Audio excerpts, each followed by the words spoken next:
Podemos? Então, boa noite a todos. Que Jesus os abençoe em mais uma noite em que nos encontramos aqui nessa casa de oração. Para iniciarmos, do livro Pão Nosso, Chico Xavier pelo Espírito Emmanuel, a lição O Arado. E eu pensei nessa lição pensando em Kardec, que fez, que dia 3 de outubro é o aniversário assim, do seu nascimento aqui nesse plano. E ele foi que deu um grande exemplo, aquele que pôs a mão no arado e que levou a sua tarefa muito a sério. E Jesus lhe disse: ninguém que lança a mão do arado e olha para trás é apto para o reino de Deus. Lucas capítulo 9, versículo 62. E Emmanuel nos diz assim: aqui vemos Jesus utilizar na edificação do reino divino em um dos mais belos símbolos. Efetivamente, se desejasse, o mestre criaria outras imagens. Poderia reportar-se às leis do mundo, aos deveres sociais, aos textos da profecia, mas prefere fixar o ensinamento nas bases mais simples.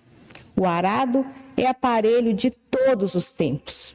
É pesado, demanda esforço de colaboração entre o homem e a máquina, provoca suor e cuidado e, sobretudo, fere a terra para que produza. Constrói o berço das sementeiras e, à sua passagem, o terreno cede para que a chuva, o sol e os adubos sejam convenientemente aproveitados. É necessário, pois, que o discípulo sincero tome lições com o divino cultivador, abraçando-se ao arado da responsabilidade na luta edificante, sem dele retirar as mãos, de modo a evitar prejuízos graves à terra de si mesmo. Meditemos nas oportunidades perdidas, nas chuvas de misericórdia que caíram sobre nós e que se foram sem qualquer aproveitamento para o nosso espírito, no sol de amor que nos vem vivificando há muitos milênios, nos adubos preciosos que temos recusado, por preferirmos a ociosidade e a indiferença. Examinemos tudo isso e reflitamos no símbolo de Jesus. Um arado promete serviço, disciplina, aflição e cansaço. No entanto, não se deve esquecer de que, depois dele, chegam semeaduras e colheitas, pães no prato e celeiros guarnecidos. Elevemos, pois, o nosso pensamento ao alto, buscando a nossa conexão com os planos mais altos da vida, rogando ao Pai que nos envolva a todos, encarnados e desencarnados, em vibrações de amor, de serenidade, de entendimento, para que as lições da noite repercutam em nossas mentes, em nossos corações, nos despertando para o real sentido da vida. Que Jesus, nosso Mestre tão querido, continue a nos guiar, a nos iluminar os caminhos, nos fortalecendo nas lutas. Que o nosso querido Dr. Bezerra esteja sempre junto de cada equipe, de cada trabalhador, de cada um que adentra esta casa, em busca de socorro, de refazimento, de esclarecimento. Rogamos de Pai que fique conosco, que intua e envolva a nossa oradora, para que a noite seja de muitas luzes para todos nós. E assim seja.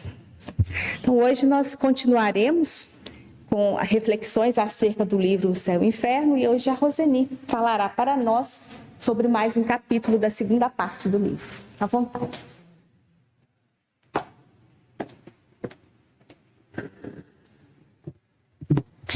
Boa noite, queridos irmãos. Nós estamos estudando esse ano o livro O Céu e o Inferno. E é um livro riquíssimo de ensinamentos para nós. E nós vamos iniciar agora o estudo da segunda parte. E a segunda parte, ela é muito didática e muito rica de informações. Ela é muito importante para todo aquele que quer aprofundar o estudo sobre o Espiritismo. Por quê? Porque ela traz para nós relatos dos espíritos. Hoje, nós vamos focar o estudo nos relatos dos espíritos felizes, aqueles que, tendo conseguido vencer as suas dificuldades, as suas provações aqui, passaram bem para o lado espiritual. Então, o capítulo 2 dessa segunda parte do relato dos espíritos felizes, ele tem relato de 17 espíritos. E são vários relatos de cada um. Então, o que eu fiz? Eu peguei pequenas partes de alguns espíritos, dos relatos de alguns espíritos, para a gente extrair dessas partes algum aprendizado. Mas o ideal é que vocês vão lá no livro, leiam o livro, estudem, leiam todos os relatos, porque são relatos longos, nosso tempo não dá para falar todos aqui, né? Então, nós vamos estudar alguns casos que eu selecionei, nós vamos interpretar esses casos, ver a lição que cada um deles pode dar para nós, né? Os relatos dos espíritos felizes, eles vão servir para nós de parâmetro, para que em futuras comunicações que a gente for ler, que a gente receber aí, a gente possa identificar, né, o nível do espírito, se realmente é aquele espírito que diz ser, né? Porque a gente tenta reconhecer quem é o espírito que está falando, a gente tem essa curiosidade, né?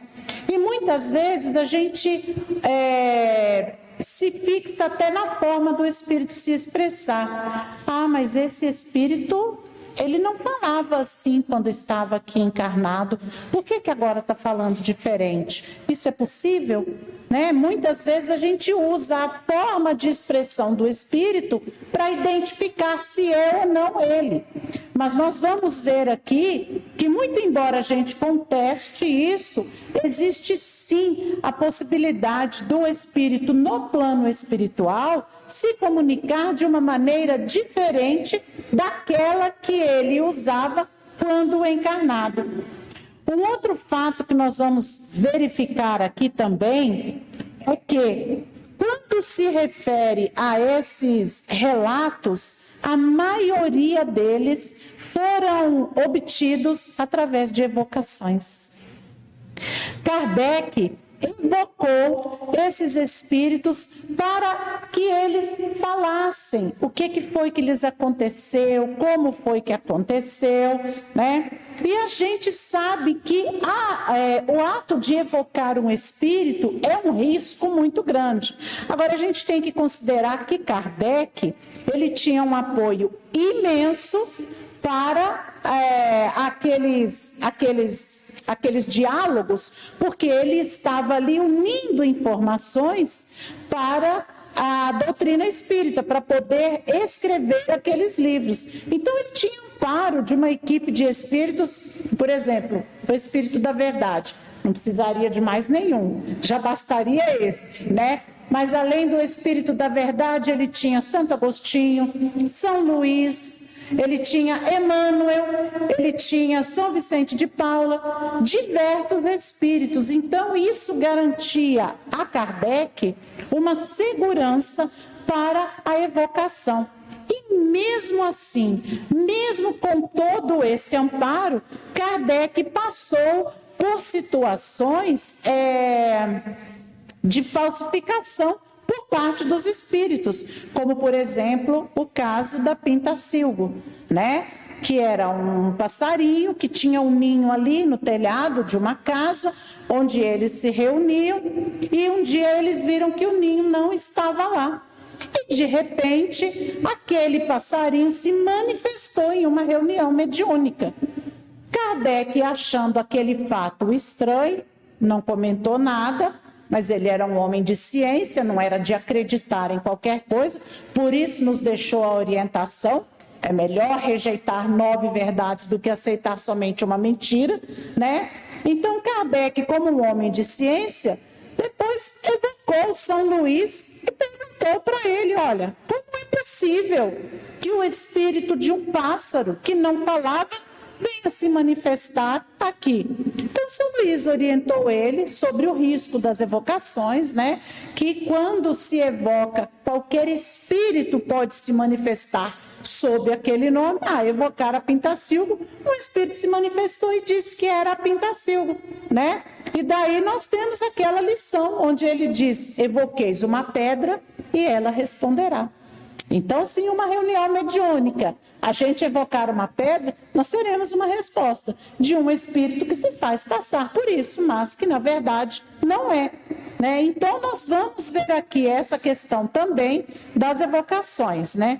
E é por estes fatos que eu falei aqui, das evocações, da forma do espírito se comunicar, e por vários outros que nós vamos ver aqui, é que é muito importante o estudo desses relatos, que vocês peguem o livro O Céu e o Inferno, que leiam esses relatos, porque tem muita, mas muita informação que a gente deve buscar conhecer, né?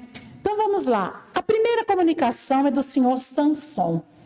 O interessante é que o senhor Sanson, ele estava doente já há algum tempo. E 1 ano antes da sua desencarnação, ele pediu aos amigos que assim que ele desencarnasse, ele fosse evocado o mais rápido possível. E os amigos, né, lá da Sociedade Espírita de Paris, lembrando que o senhor Sanson era um espírito, era uma pessoa boa e muito caridosa e membro da Sociedade Espírita de Paris. Então, os amigos da Sociedade Espírita de Paris evocaram o senhor Sanson 1 hora antes do sepultamento. O senhor Sanson atendeu e contou a eles que a sua última prece a Deus, enquanto encarnado, havia sido que Deus permitisse a ele se comunicar com seus amigos. E ele estava muito grato por essa possibilidade. E ele contou também que ele levou cerca de 8 horas para ficar completamente lúcido. Disse que não sofria mais os males da doença e relatou que a primeira sensação dele, após o desligamento do corpo físico, foi uma sensação de vazio e de desconhecido. Mas em poucos instantes ele foi transportado para um lugar onde tudo era alegria e grandeza, sentindo uma felicidade inefável. E ele disse que essa felicidade que nós dizemos sentir aqui, essa felicidade como nós a conhecemos, ela não passa de uma ficção, que nem os nossos maiores poetas são capazes de descrever o que é a verdadeira felicidade, tal como ele sentia. Que coisa maravilhosa, né? O que é um espírito cumprir aqui com a sua missão, amar, perdoar, reparar, né, e chegar bem do outro lado. É maravilhoso. Então, Kardec fez uma pergunta muito interessante para ele. Como eu disse a vocês, os diálogos são grandes, mas eu foquei em um ponto de cada comunicação, tá, gente? Só para a gente poder estudar. Kardec fez uma pergunta muito interessante para ele. Perguntou assim, se ele se sentia com natureza masculina ou feminina, uma vez que os espíritos não têm sexo. Então, Kardec indagou isso a ele, né? Como que você se sente? Né? Você se sente com a natureza masculina ou feminina? Porque o espírito não tem sexo, né? Então, o senhor Sanson respondeu que os espíritos, eles não possuem a natureza masculina ou feminina, porque eles não se reproduzem. Esta é uma característica da matéria, do corpo físico, porque o corpo físico é que se reproduz através da união de macho e fêmea. Então, o espírito, aqueles já mais desprendidos, né, das coisas da matéria, eles não sentem essa condição, eu sou macho ou eu sou fêmea. Não. Agora, é importante a gente lembrar que Kardec tratou desse tema, né, ele aborda esse tema na Revista Espírita. E lá ele explica que os espíritos, quando reencarnam vezes seguidas em um mesmo gênero, né? E aí de repente ele vai e reencarna em um gênero diferente, ele pode trazer ainda com ele os trejeitos daquele gênero onde ele reencarnou várias vezes. Por exemplo, ele reencarna várias vezes como mulher. E ali, de repente, ele vem e reencarna como homem. Pelo hábito, ele vai acabar trazendo, por hábito, os trejeitos de mulher. Ele vai ser um homem mais sensível, mais sutil, né, com gostos mais femininos. Então, Kardec trata deste tema na Revista Espírita. E ele explica, né, que isso pode ocasionar essa sensação, mas no corpo físico, no mundo espiritual, não. E aí o senhor Sanson fala sobre as reuniões mediúnicas que eram realizadas ali, por aquele grupo. Ele diz que para ele, como espírito, tudo é muito mais claro, que ele lê os pensamentos dos membros da reunião. E ele afirma assim: desejo que a mesma harmonia, ele está falando da harmonia do grupo mediúnico, tá? Desejo que a mesma harmonia possa se fazer não apenas em Paris, mas para as reuniões de todos os grupos em toda a França, onde os grupos se separam e se invejam, impelidos pelos espíritos enredadores que se comprazem com a desordem, ao passo que o espiritismo deve ser o esquecimento completo, absoluto do eu. E aí ele vai e explica sobre o ler o pensamento, né? Como é que ele faz isso? Ele diz assim: o ar que vos cerca, impalpável como nós, carrega o caráter do vosso pensamento.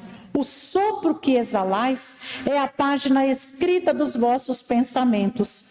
Elas são lidas, comentadas pelos espíritos que vos esbarram sem cessar. São as mensagens de uma telegrafia divina, à qual nada escapa. Então vamos lá, vamos entender essa fala do senhor Sanson.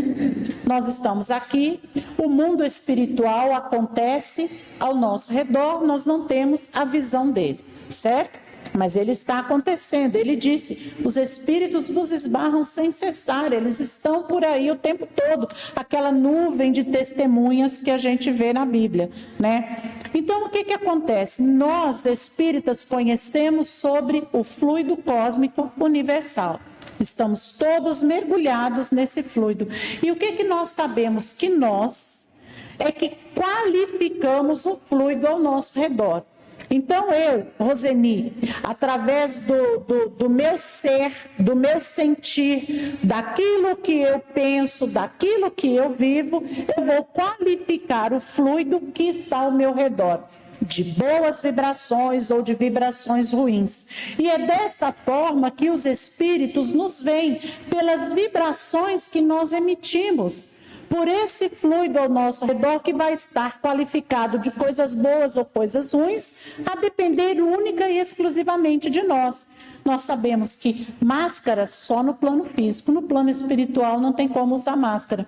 Então aquele espírito, o senhor Sanson, quando na reunião mediúnica, ele vê exatamente o que cada um pensa, o que cada um sente. Por isso a importância de, na reunião mediúnica, a gente ter essa harmonia, né, entre os membros da reunião, o respeito, né? Sanson fala que ele deseja que essa harmonia esteja presente em todos os grupos, porque infelizmente, onde o ser humano se agrupa, os problemas acontecem, né?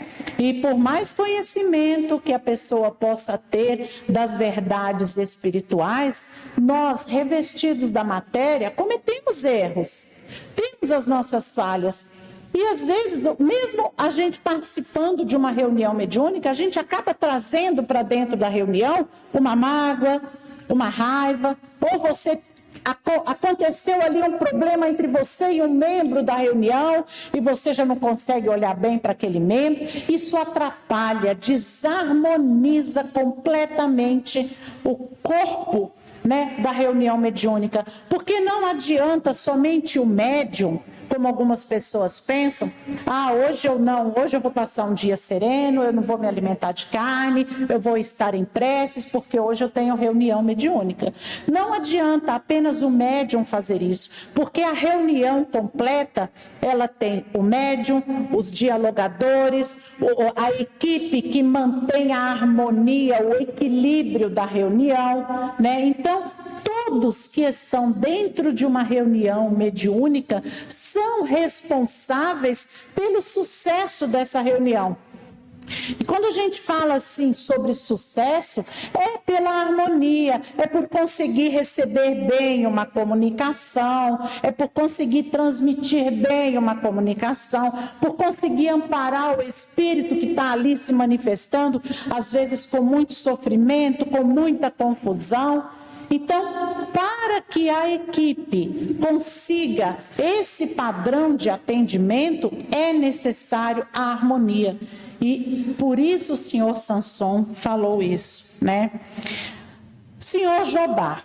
O senhor Jobard, ele era diretor do Museu de Bruxelas, presidente honorário da Sociedade Espírita de Paris, morreu aos 69 anos em 27 de outubro de 1861. Ele conta que no momento da desencarnação dele, ele sentiu um abalo estranho. Só um abalo estranho. E aí aconteceu um fato interessante. Automaticamente ele começou a se recordar do seu nascimento, da sua infância, da sua idade adulta.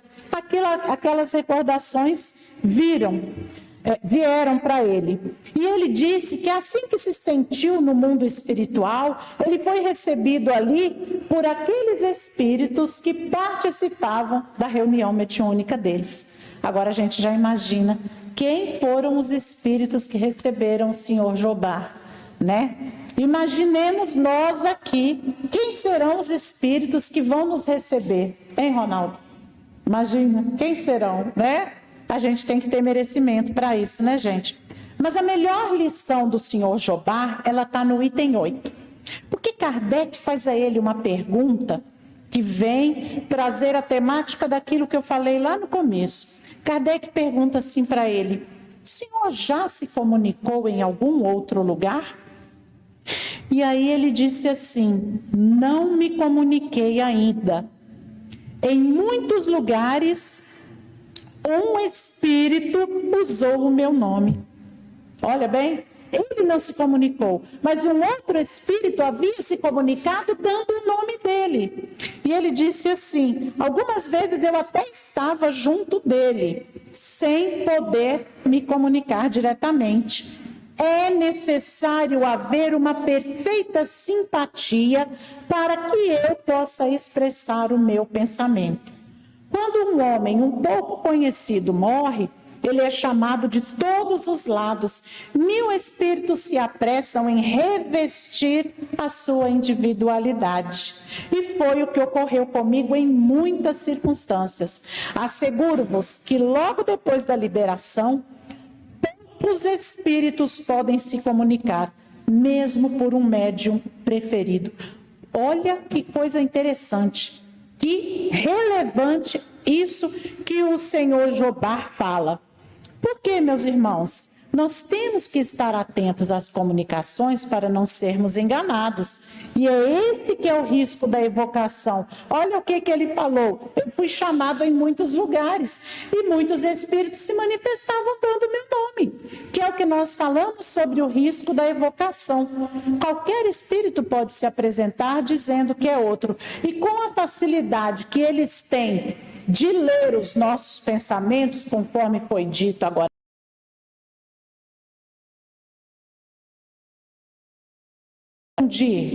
vão nos fazer acreditar que realmente eles são aqueles que dizem ser, né?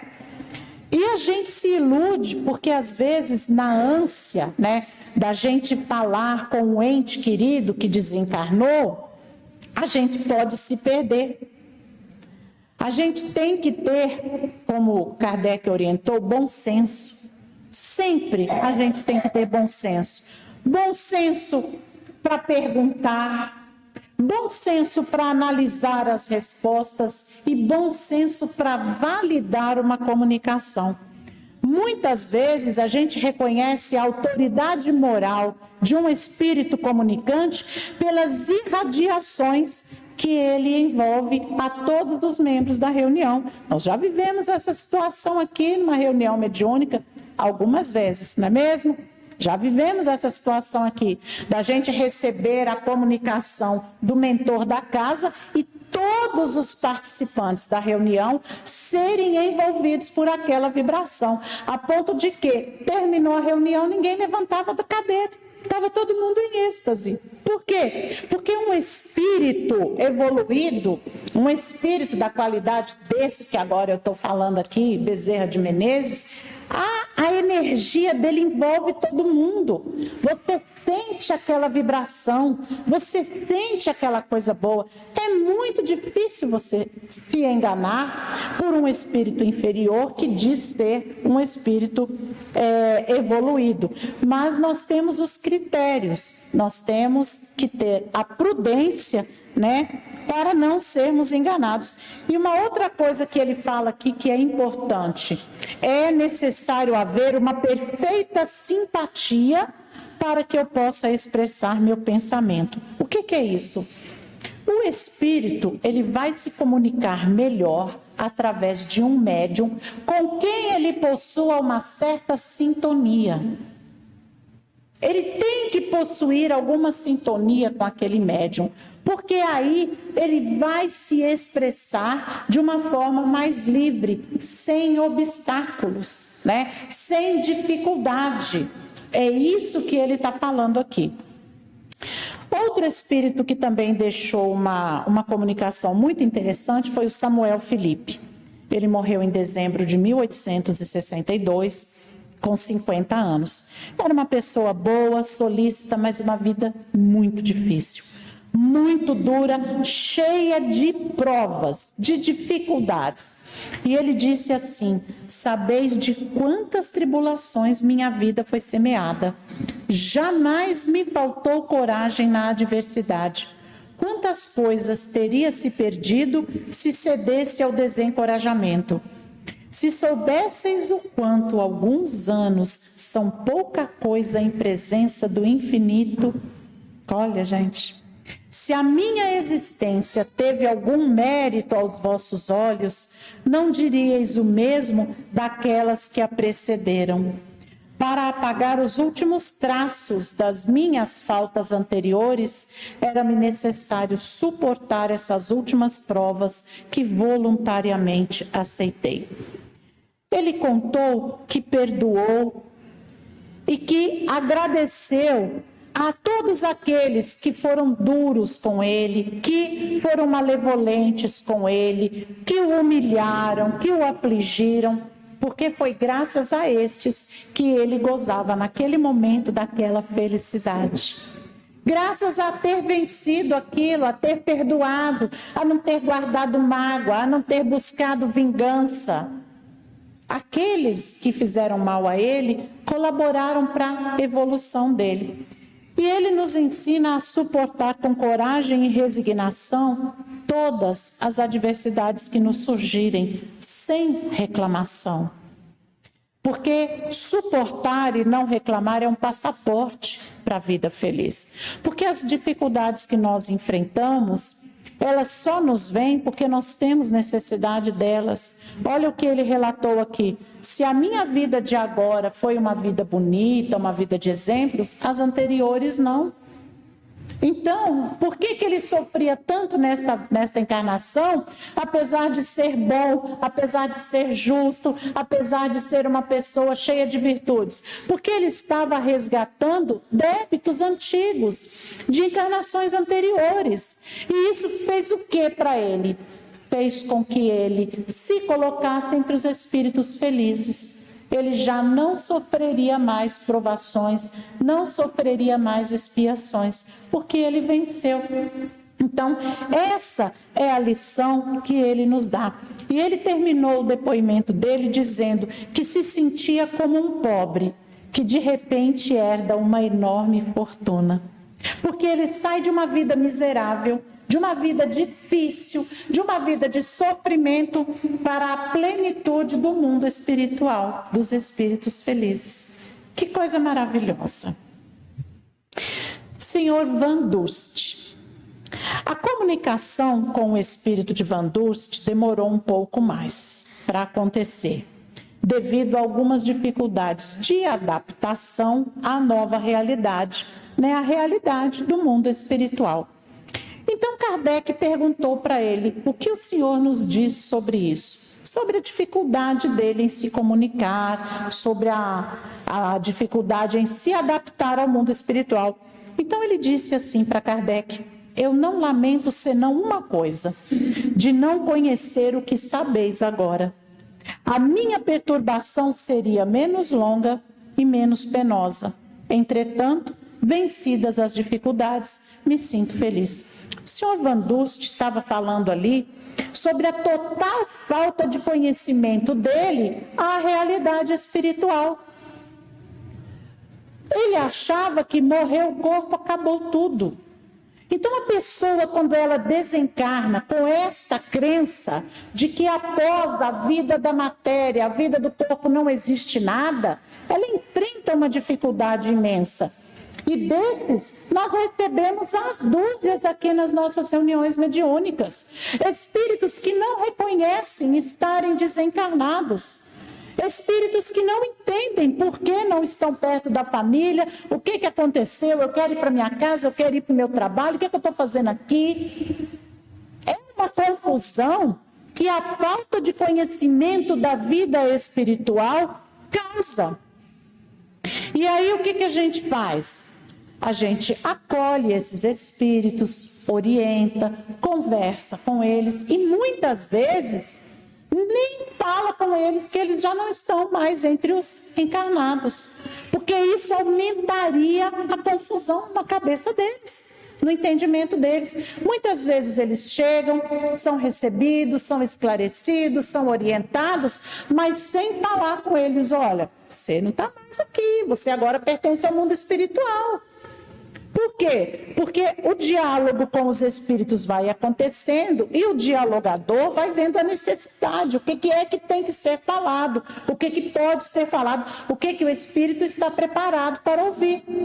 Porque você também não pode chocar quem está ali precisando de ajuda.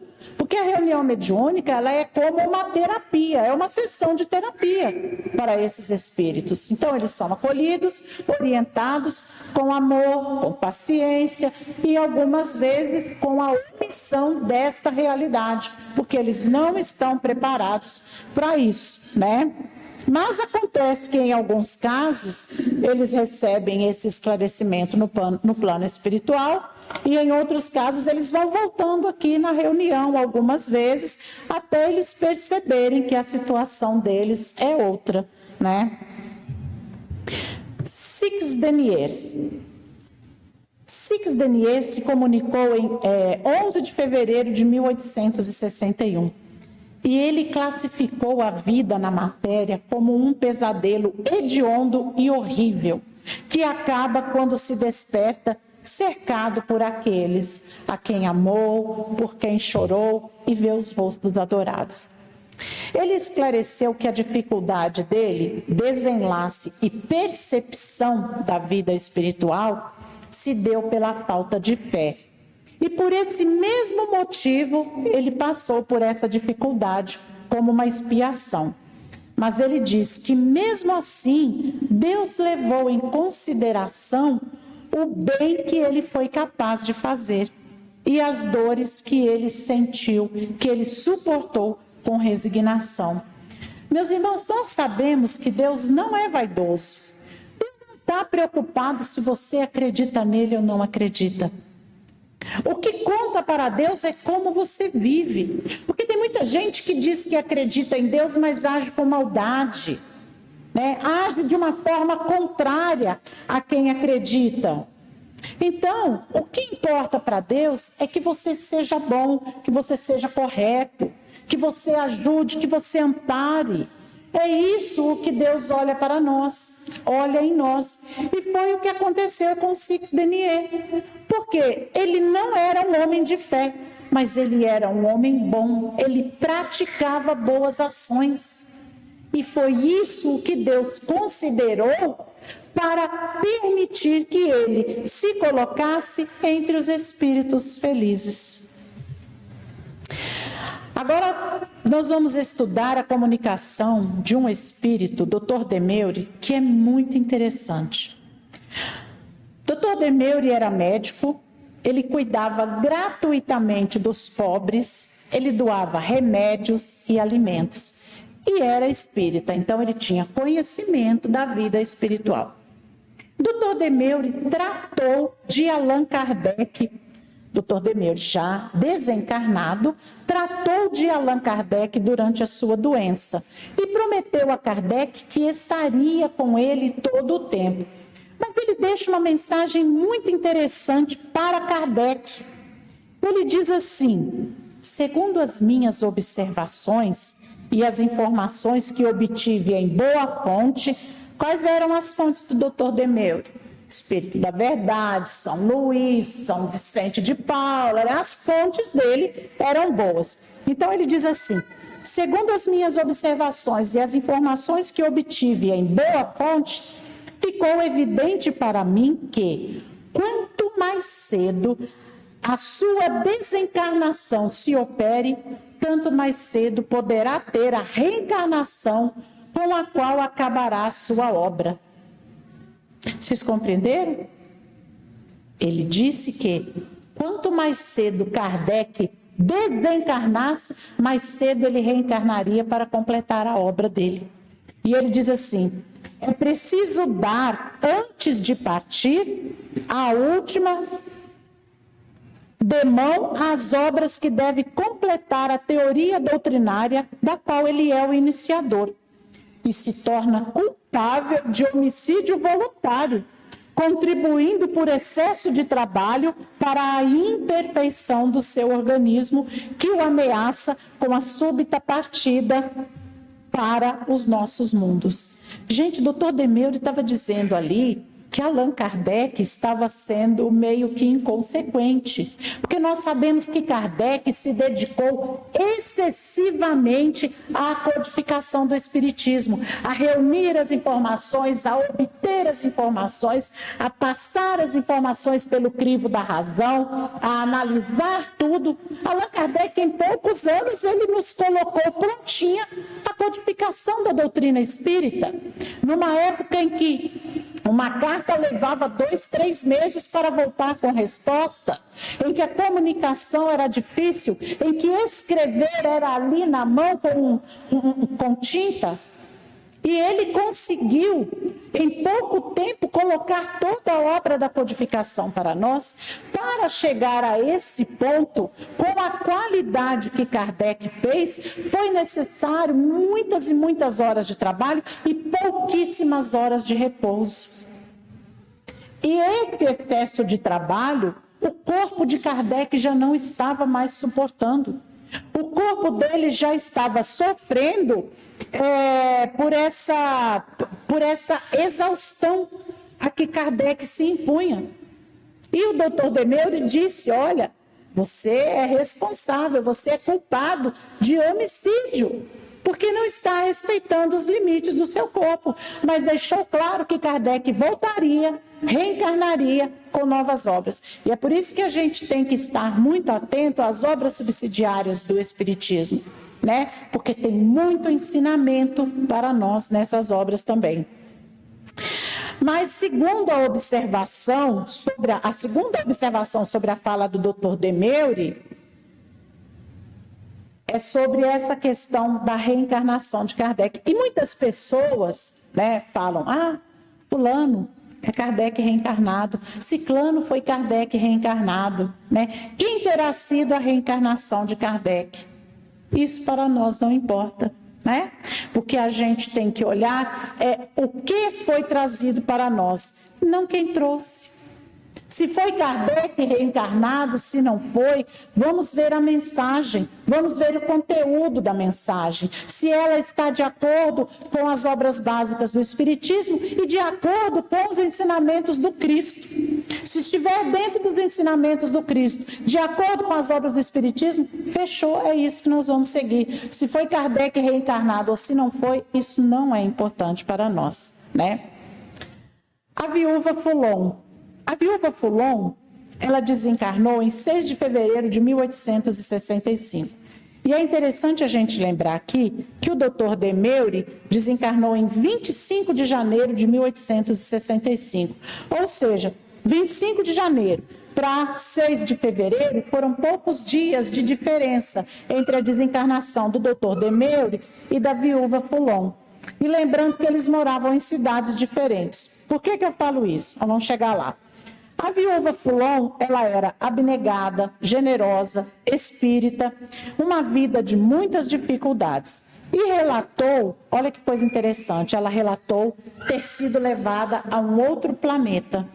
Porque devido à evolução dela, ela já não encarnaria mais na Terra. Olha que coisa maravilhosa, né? E em mensagem direcionada a Kardec, ela disse assim: pouco faltou para partirmos juntos para o mundo onde me encontro. Meu bom amigo, fazendo alusão à doença da qual o Dr. Demeure falara. Então, essa fala dela se encaixa ao que o Dr. Demeure havia falado.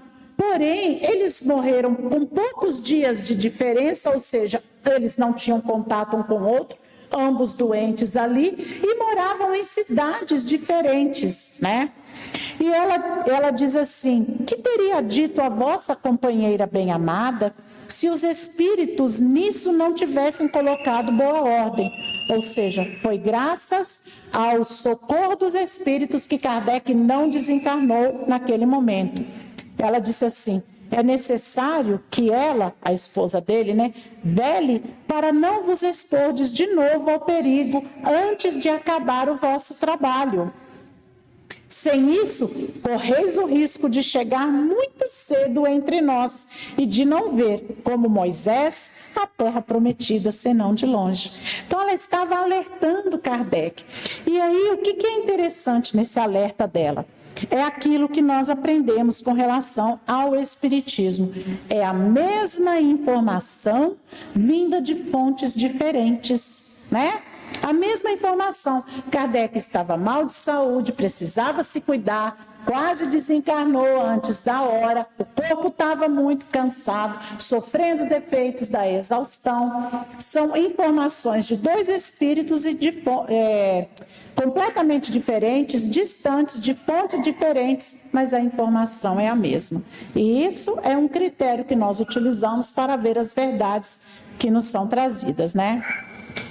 Antoine Cousteau, ele foi sepultado no dia 12 de setembro de 1863, era membro da Sociedade Espírita de Paris, vivia uma vida difícil e muito humilde, e uma vida tão humilde, tão pobre, que ele foi sepultado em uma vala comum.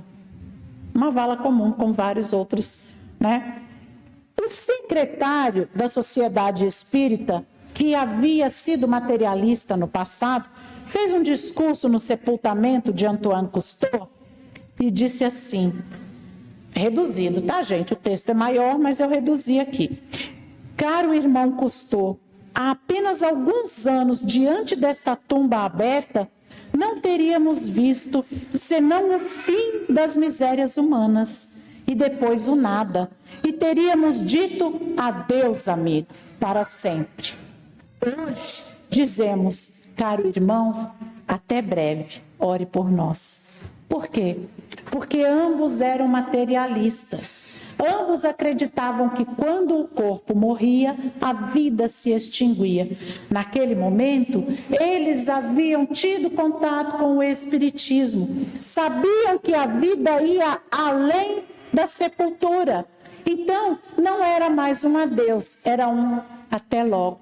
E ore por mim, porque a vida espiritual é uma realidade, né?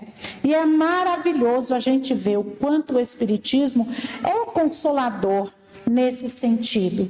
Porque quando a gente tem contato com o Espiritismo, quando a gente estuda, quando a gente vê, né, que os nossos entes queridos não morreram, eles apenas vivem num outro plano, isso nos consola, isso aquece o coração da gente. Saber que aquelas pessoas que nós amamos estão vivas, né?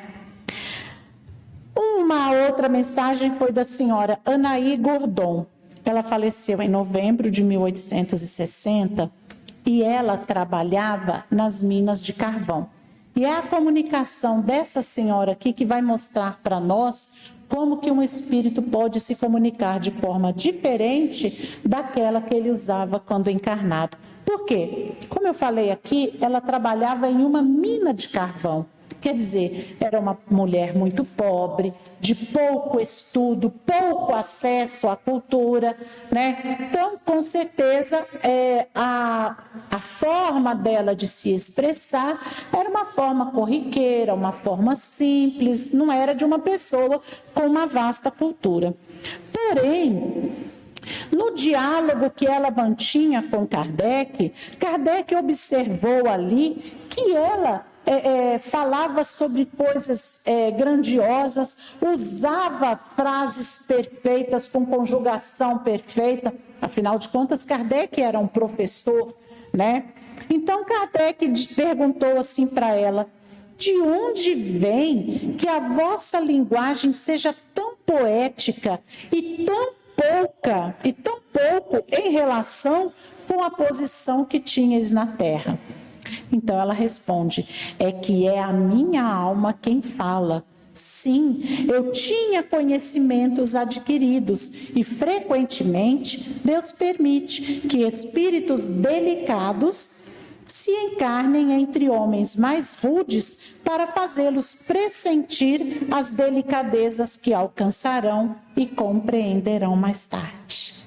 Então, meus irmãos, a senhora Anaí Gordon, ela era uma mulher muito simples e muito pobre, de pouco conhecimento. Mas aquele espírito que estava encarnado como Anaí Gordon era um espírito já de uma certa evolução e que encarnou ali naquele grupo simples e humilde para servir mesmo de inspiração para eles, para dar um suporte a eles, para que eles desejassem melhorar e conseguissem melhorar através dos exemplos dela. Então, isso mostra para a gente que mas você era tão simples, como que você consegue agora, como espírito, falar assim? Porque o conhecimento que o espírito adquire não se perde, né? Pode reencarnar numa vida simples e humilde, como foi o caso da senhora Anaí, mas o conhecimento do espírito não se perdeu. Então, quando ela se viu despojada da matéria pesada, quando ela regressou ao mundo espiritual, todo o conhecimento dela regressou também na sua memória. Então é devido a isso que muitas vezes um espírito pode sim se expressar de uma maneira diferente, mas a gente tem que compreender que até essa maneira diferente existem formas de interpretação que nós temos que estar atentos. Eu vou dar um exemplo para vocês. Outro dia eu ouvi, estava até comentando ali com a Marina e com a Lelena, um vídeo de uma mensagem que diziam ser do nosso querido Chico Xavier. E na mensagem, o Chico falava o tempo todo assim: vós sois, vós podeis, vós tendes. O Chico não conversava assim, gente. O Chico não falava assim. Quem falava assim eram os mentores do Chico. Por que um espírito do século XX ia se comunicar com a gente como se ele fosse um espírito do século XVIII? Por que razão ele iria usar aquela linguagem? E outra coisa, forma de expressão é uma coisa, conteúdo é outra. Então, por mais que o espírito use palavras diferentes ou bonitinhas, qual que é o conteúdo do que ele está falando? Porque eu ouvi uma transmissão de mais de 20 minutos e não tirei mensagem nenhuma dela. Então, por mais mais que o espírito queira se impor com palavras bonitas, o que é que ele está trazendo de informação? Qual o conteúdo da mensagem? Então não é só pela forma de se expressar, não. E foi isso que Kardec viu na comunicação dela, que além de uma forma correta de se expressar, havia ali conhecimento. Então a gente tem que estar atento a tudo isso. Maurice Gontran, esse desencarnou aos 18 anos, era filho único. E os seus pais se culpavam, achavam que ele havia desencarnado por causa de muito estudo e de trabalhar. Então os pais dele se culpavam e sofriam muito com isso. Maurice se comunicou e deu a seguinte mensagem para os pais dele. Primeiro ele pediu que dissessem aos pais dele que ele não estava morto, que a morte era uma ilusão. E depois ele disse assim, olha gente, isso é muito interessante, ó. Nós nos reencontraremos aqui, neste mundo onde não mais se conhecem os desgostos da vida. Mas dizei-lhes bem que a satisfação de ali me reverem, lhes será recusada como punição por sua falta de confiança na bondade de Deus. Ser-me-ia mesmo interditado comunicar-me com eles enquanto estiverem ainda na terra.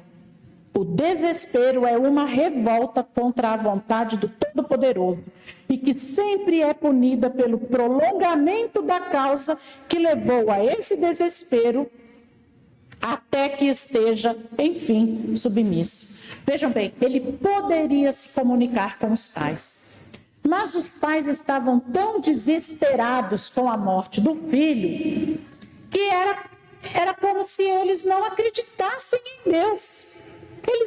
A fé deles estava abaladíssima por causa da morte do filho.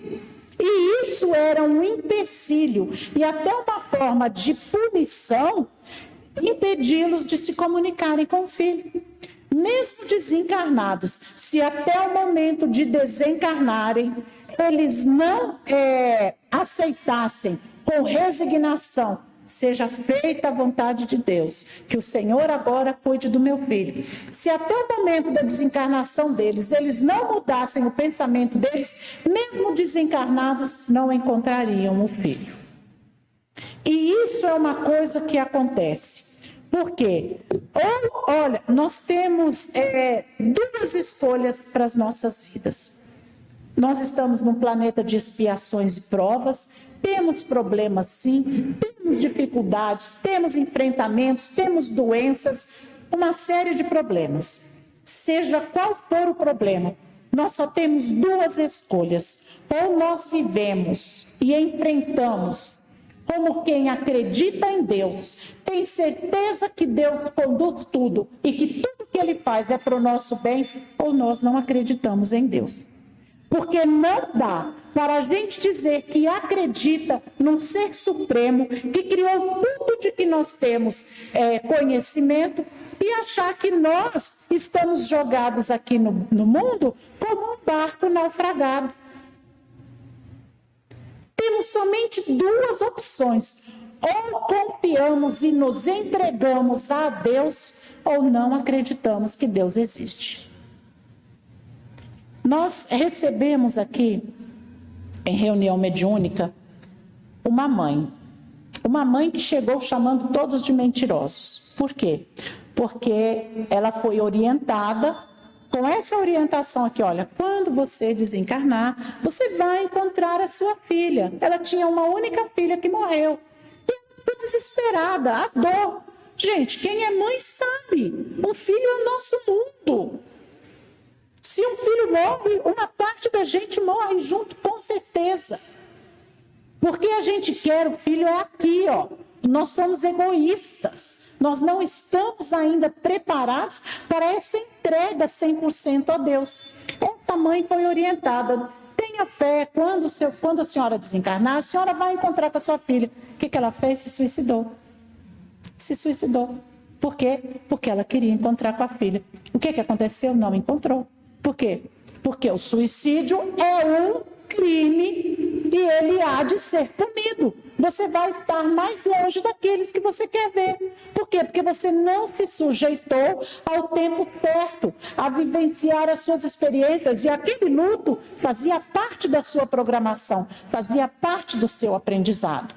Então, meus irmãos, quando a gente tiver os nossos problemas, as nossas dificuldades, busquemos acreditar que Deus faz o melhor por nós. As comunicações que acontecem entre os dois planos, elas têm o objetivo de nos preparar, de nos orientar, sabe? De nos esclarecer. O Espiritismo veio revelar tudo isso para nós. Por que revelar?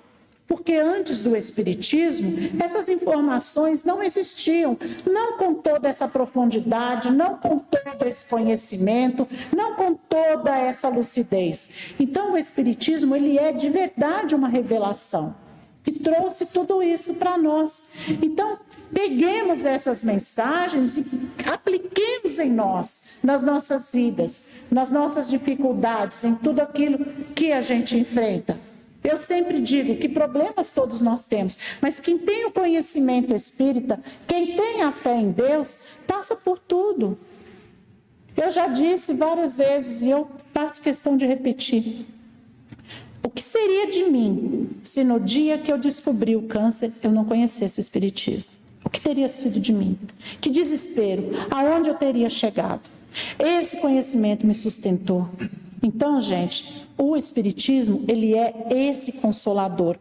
E ele nos dá um motivo real para sermos felizes de verdade. Porque o Espiritismo nos ensina que nós todos somos imortais.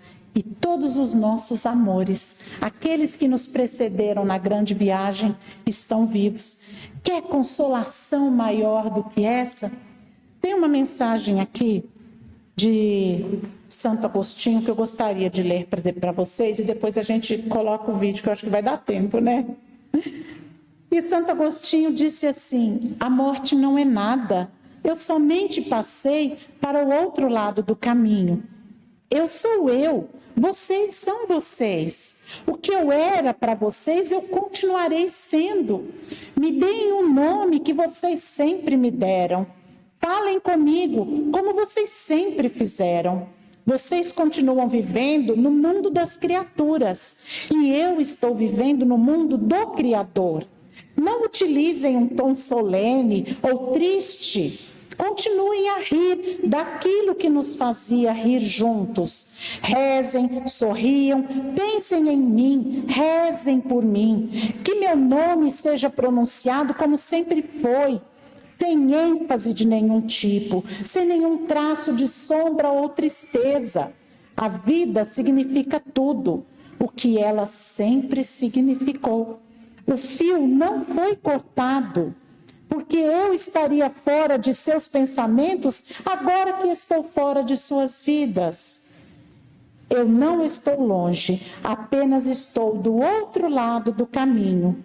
Você que aí ficou, siga em frente. A vida continua linda e bela, como sempre foi. Gente, que coisa maravilhosa. O Espiritismo é o consolador prometido por Jesus, porque fora dele não há nada que nos console tanto quanto o Espiritismo. A vida continua, a morte é só uma viagem. Somos espíritos imortais, criados por Deus para a imortalidade, para vivermos sempre, aprendermos e evoluirmos. Eu gostaria muito de pedir a vocês, leiam o livro O Céu e o Inferno, vamos aprender. Que Jesus nos abençoe e nos envolva em vibrações de muita luz e de muita paz.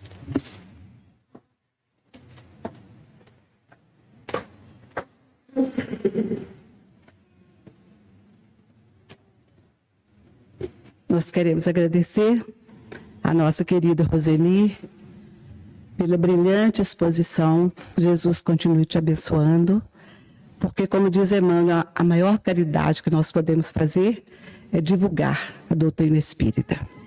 Então, como espíritos imortais que somos, diante dessa beleza, dessa exposição, na certeza de que a vida continua, vamos elevar os nossos pensamentos a Deus, a Jesus em espírito e verdade, a nossa querida e muito amada Mãe Maria Santíssima.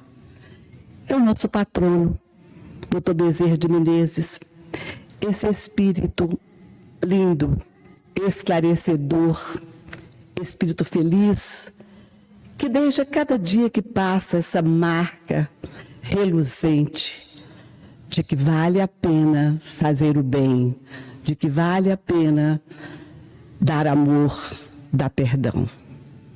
Gratidão, Jesus, pelo banquete de luz que tivemos essa noite. Acompanha-nos até os nossos lares e deixa fluir em nossos corações, Senhor, em nossas mentes, em nossas ações, em nossas palavras, a tua doce amorosidade. Sê conosco sempre, doce Rabi da Galileia. Ampara-nos e fortalece-nos sempre. Que assim seja, graças a Deus e a Jesus.